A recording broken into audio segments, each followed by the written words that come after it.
Serilingampally BRS MLA Arikapudi Gandhi Congress లో చేరడాన్ని స్వాగతిస్తున్నామని ఆ నియోజకవర్గ నాయకులు కార్యకర్తలు అన్నారు. నియోజకవర్గ అభివృద్ధి ప్రాతిపాదికనే కాంగ్రెస్ పార్టీలో చేరాలని ఎమ్మెల్యే గాంధీ పైన తామే ఒత్తిడి తీసుకువచ్చామని వ్యాఖ్యానించారు. ఈ క్రమంలోనే అరికపూడి గాంధీ అభివృద్ధి వైపు అడుగులు వేస్తున్నారని ఆశిస్తున్నామని ధీమా వ్యక్తం చేస్తున్న షేర్లింగంపల్లి కార్యకర్తలతో మా ప్రతినిధి Teja face to face. Congress party తిరుగులేని ఆధిపత్యం దిశగా కూడా ముందుకు వెళ్తున్నటువంటి పరిస్థితే మనకు కనిపిస్తుంది. బీఆర్ఎస్ పార్టీకి సంబంధించినటువంటి ఎమ్మెల్యేలంతా కూడా ఒక్కొక్కరుగా కూడా కాంగ్రెస్ పార్టీ వైపుకి అడుగులు వేస్తున్నటువంటి పరిస్థితిగానే మనం చెప్పాలి. ప్రస్తుతం మనతో ఈరోజు తాజా సమాచారం ప్రకారం చూస్తే మాత్రం అరికపూడి గాంధీ బీఆర్ఎస్ పార్టీకి సంబంధించినటువంటి షేర్లింగంపల్లి ఎమ్మెల్యే అరికపూడి గాంధీ అయితే గత కొద్దిసేపటి క్రితమే రేవంత్ రెడ్డితో భేటీ అయ్యారు. రేవంత్ రెడ్డి కూడా ఆయన్ని సాధారణంగా పార్టీలోకి ఆహ్వానించిన పరిస్థితి కూడా మనం చూసాం. ప్రస్తుతం మనతో అరికపూడి గాంధీకి సంబంధించినటువంటి అభిమానులు, కార్యకర్తలు, అదేవిధంగా అక్కడ షేర్లింగంపల్లికి సంబంధించినటువంటి నేతలు కొంతమంది ఉన్నారు. వారితో మనం మాట్లాడే ప్రయత్నం చేద్దాం. సార్ చెప్పండి, ఏంటి కాంగ్రెస్ పార్టీ చూస్తే ఒక్కసారిగా అసలు మొన్నటి వరకు 10 సంవత్సరాల్లో ఉనికి ఉంటుందా లేదా అనేటువంటి కాంగ్రెస్ పార్టీ, గతంలో అలాంటి పరిస్థితులు ఉంటే ఇప్పుడు మాత్రం కాంగ్రెస్ పార్టీ తిరుగులేని ఆధిపత్యం దిశగా కూడా ముందుకు వెళ్తుంది. ఒక్కొక్కరు బీఆర్ఎస్ ఎమ్మెల్యేలు ప్రత్యేకించి ఒక్కొక్కరు కూడా వస్తున్నారు. అరికపూడి గాంధీ కూడా ఇవాళ వచ్చారు. ఆయన మీ ఎమ్మెల్యే, ఏంటి ఎలా ఉన్నారు? ఎలా తెలంగాణ రాష్ట్రానికి సంబంధించి మనము మొన్న ఎన్నికల్లో కూడా చూసాం. ఎంపీ ఎలక్షన్స్లో, అదేవిధంగా ఎమ్మెల్యే ఎలక్షన్స్లో ప్రజలందరూ కూడా పెద్ద ఎత్తున కాంగ్రెస్ పార్టీని బలపరిచి, కాంగ్రెస్ విధానాలు నచ్చి కాంగ్రెస్ పార్టీని బలపరిచి, కాంగ్రెస్ చేస్తున్నటువంటి అభివృద్ధి కార్యక్రమాల పట్ల ప్రజలందరూ కూడా వారు మొగ్గు చూపారు. వారు మొగ్గు చూపి అత్యధిక మెజారిటీతోటి మరి కాంగ్రెస్ ప్రభుత్వాన్ని ఏర్పాటు చేయడం జరిగింది. మరి ముఖ్యంగా మొన్న జరిగినటువంటి ఎంపీ ఎలక్షన్లో కూడా మేము అనుకున్నాము బీఆర్ఎస్ పార్టీకి ప్రజల మద్దతు ఉంటుంది కొంతమేరకు అని అట్లా అనుకున్నాము. కానీ ప్రజలు ఏకదాటిగా మూకుమ్మడిగా మరి కాంగ్రెస్ పార్టీని బలపరిచి మరి తెలంగాణలో ఈరోజు ఎంపీ సీట్లు 8 సీట్లు మరి కాంగ్రెస్కు కైవసం చేయడం జరిగింది. అంటే దీన్ని బట్టి మనకు అర్థమవుతుంది ఏంటంటే ప్రజలందరూ కూడా కాంగ్రెస్ పక్షాన ఉన్నారు. ముఖ్యంగా కేంద్రంలో కానీ రాష్ట్రంలో కానీ కాంగ్రెస్ అనేది ఏంటంటే ఒక దేశాన్ని కానీ రాష్ట్రాన్ని కానీ రాజ్యాంగ పరిధిలో రాజ్యాంగ పరిరక్షణ కోసమై ఉద్యమిస్తున్నటువంటి పార్టీ కాంగ్రెస్ పార్టీ. అటు దేశంలో కానీ ఇటు రాష్ట్రంలో కానీ, ముఖ్యంగా రాష్ట్రంలో రేవంత్ రెడ్డి గారి నాయకత్వాన్ని ప్రజలందరూ కూడా చాలా గొప్పగా చాలా పెద్ద ఎత్తున బలపరిచారు. బీఆర్ఎస్ ఎమ్మెల్యే అరికపూడి గాంధీ గారు కాంగ్రెస్లోకి ఎలా చూస్తున్నారు? స్వాగతిస్తున్నారా, వ్యతిరేకిస్తున్నారా? ఖచ్చితంగా తెలంగాణలో షేర్లింగంపల్లి నియోజకవర్గం అనేది మరి రంగారెడ్డి జిల్లాలో ఫైనాన్షియల్ డిస్ట్రిక్ట్గా, ఫైనాన్షియల్ నియోజకవర్గంగా మరి షేర్లింగంపల్లి ముఖ్యమైన పాత్ర పోషిస్తూ ఉంది.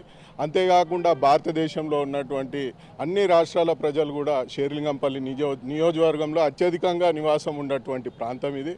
మరి 2014లో మనం చూసినట్టయితే మరి అరికపూడి గాంధీ గారు టీడీపీ నుంచి గెలవడం జరిగింది. మరి ఆ రోజు కూడా ఆయన మరి ప్రజలకు న్యాయం చేయాలని, నియోజకవర్గం అభివృద్ధి చేయాలని, సంక్షేమ పథకాలు అందరికి అందాలనే ఉద్దేశంతో మరి టీఆర్ఎస్లో జాయిన్ కావడం జరిగింది.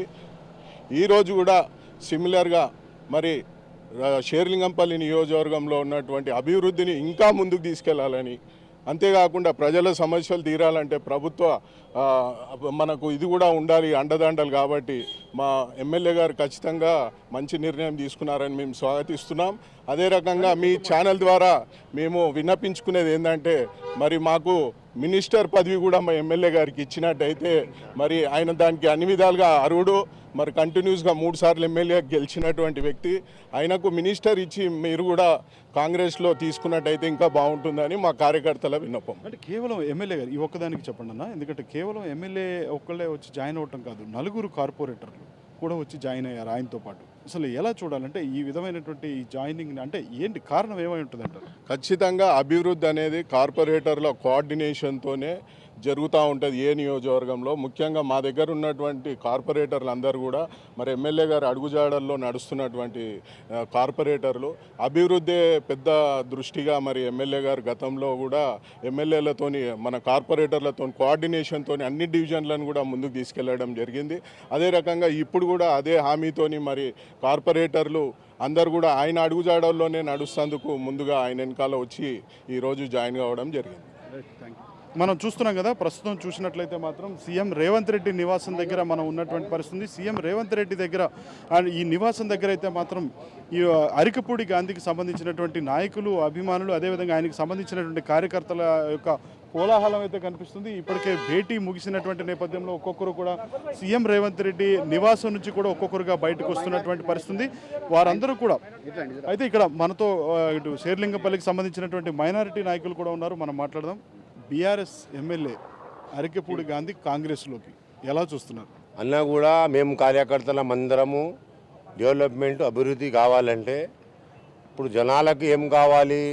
పని కావాలి. పని కావాలన్నప్పుడు కొన్ని తప్పనిసరి నిర్ణయాలు మనం తీసుకోవాల్సి వచ్చే పరిస్థితి వస్తుంది. మనం డెవలప్మెంట్ గురించే తప్ప, అది కూడా మేము అందరం కార్యకర్తలం అందరము మా ఎమ్మెల్యే గారికి బలవంతంగా ఫోర్స్ చేశామన్నా మనం డెవలప్మెంట్ చేసుకోవాలి. జనాలకు 6 నెలల నుంచి పనులు కొద్దిగా ఇబ్బంది అవుతున్నది. ఆ డెవలప్మెంట్ అనేది ఎందుకంటే ఎలక్షన్ కోడ్ వచ్చి కొన్ని ఇబ్బంది మూలంగా వర్క్ జరగలేదు. అందుకే మేము అన్నాము ఎమ్మెల్యే గారికి, అన్నా మనం అందరము అభివృద్ధి జనాలకు వచ్చే సమస్యకు మనము సాల్వ్ చేయాలంటే మనం అధికార పార్టీలో పోవాలనే ఉద్దేశంతోనే గాంధీ అన్నకు మేము ఒత్తిడితోనే గాంధీ అన్న చేయలేదు. సో ఇది మనం చూస్తున్నాం కదా. సో పూర్తి స్థాయిలో అయితే మాత్రం పూర్తి స్థాయిలో అంటే అరికెపూడి గాంధీని తామే ఫోర్స్ చేశామని చెప్పి ఇటు మైనారిటీ నాయకులు, అక్కడ ఉన్నటువంటి శేర్లింగంపల్లి నాయకులంతా కూడా చెప్తున్నటువంటి పరిస్థితి. అభివృద్ధియే లక్ష్యంగా, అభివృద్ధియే ధ్యేయంగా కూడా ముందుకు వెళ్ళేటువంటి పరిస్థితుల్లో భాగంగానే తాము అరికెపూడి గాంధీ పైన ఒత్తిడి తీసుకొచ్చాము, కాంగ్రెస్ పార్టీలోకి చేరాలని చెప్పి, అభివృద్ధి ప్రాతిపదికగానే కాంగ్రెస్ పార్టీలో చేరాలని చెప్పామని చెప్పి ఆ నాయకులంతా కూడా చెప్తున్నటువంటి పరిస్థితి కూడా మనం చూడొచ్చు. సో మొత్తంగా చూస్తే మాత్రం సీఎం రేవంత్ రెడ్డి నివాసంలో అయితే భేటీ పూర్తయినటువంటి పరిస్థితి. వారంతా కూడా ఒక్కొక్కరుగా బయటకు వస్తున్నటువంటి నేపథ్యాన్ని కూడా మనం చూడొచ్చు. వీడియో జర్నలిస్ట్ అమర్తో తేజారాజ్ న్యూస్, హైదరాబాద్.